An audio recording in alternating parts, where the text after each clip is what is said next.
I made these 5 points. 1. I dream neither own a television nor receive live broadcasts. Secondly, my address does not contain a television. 3.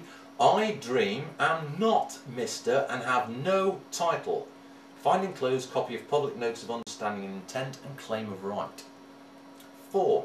As stated in my phone conversation, which was recorded by both parties, no one from TV licensing or agents or representatives has my consent to enter my property.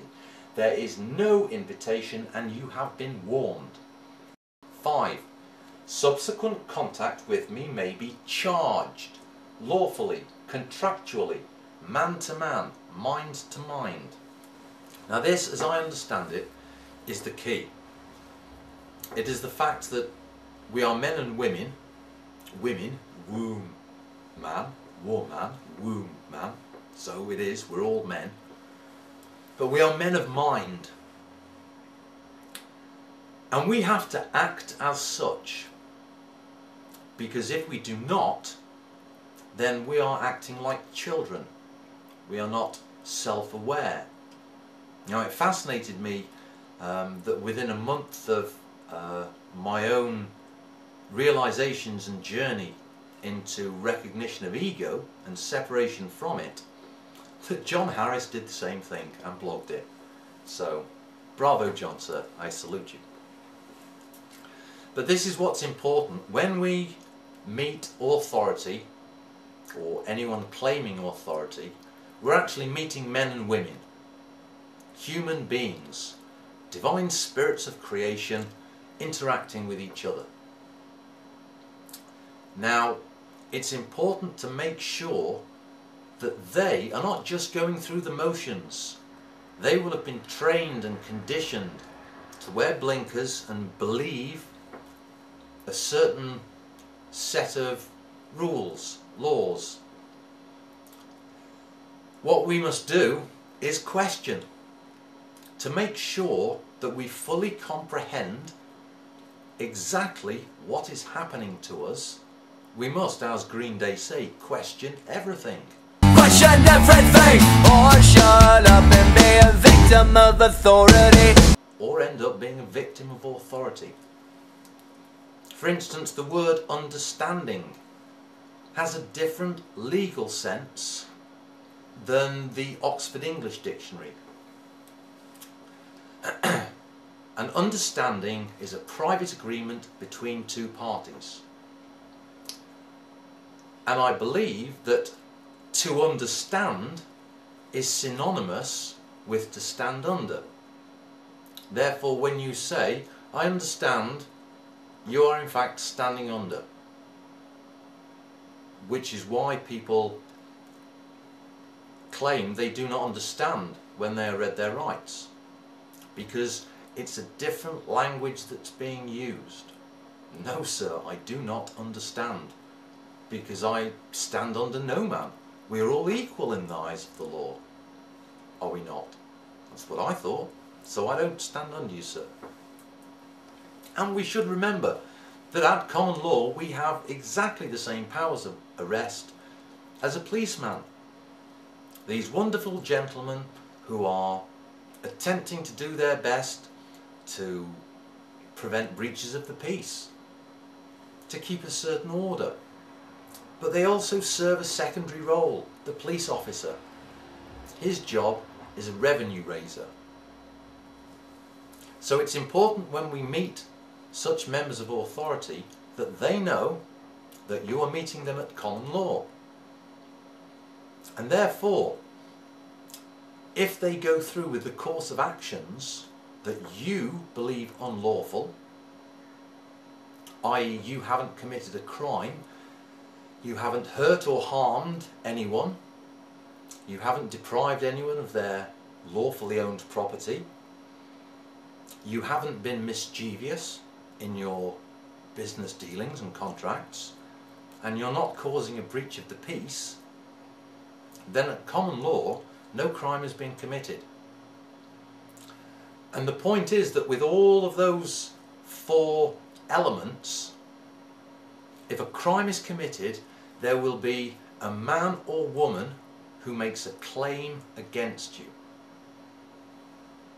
So if there is no one making a claim, if it is a legal fiction trying to serve a fixed penalty notice, for example, that doesn't apply to the man, that applies to the person. And it must be questioned. The man or woman that you are dealing with, you must make aware that if they give you an order, then it's chargeable. You wouldn't expect to go into a restaurant, order food and then leave without paying for it, would you? No, orders are chargeable. And you should also make them aware that, well, if they're going to take up your time, if they seek to contract with you by asking the name of your person, then you need to know their name as well, because it's going to be a contract. And you will charge that man or woman lawfully with your time. Solicitors charge for their time. Why shouldn't you? Something reasonable. £100 an hour perhaps, £200 an hour. If you're incarcerated against your will, unlawfully, then that's worth at least £1,000 an hour to me, because no one has the right to incarcerate me unlawfully. If I haven't committed a common law crime, if there is no claim against me, if they are merely legal fictions, strutting about in uniforms, it means nothing to me. And I will seek remedy in a civil court against the man. Now this is all theoretical as far as I am aware. However, in the case of TV licensing, they acquiesced. It was wonderful that I received a letter from Pete Wookie. I'll read it to you now. Dear Dream, thank you for your recent letter. It has been passed to our Customer Relations Department for me to look into. I note from your letter that the right of our officers to visit your property has been withdrawn. We have complied with your request to withdraw the common law right for TV licensing officer to approach your property.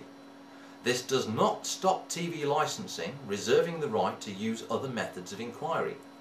Thank you again for the details you have provided and for the time you have taken in helping us update our records. Yours sincerely, Pete Wookie, Customer Relations.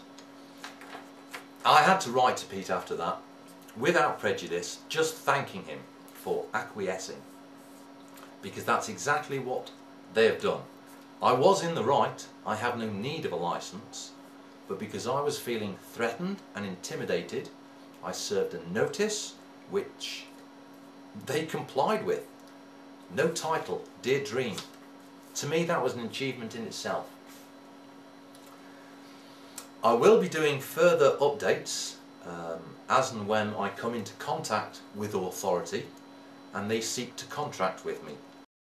The Borough Council one, that will be interesting. As will the local police authority.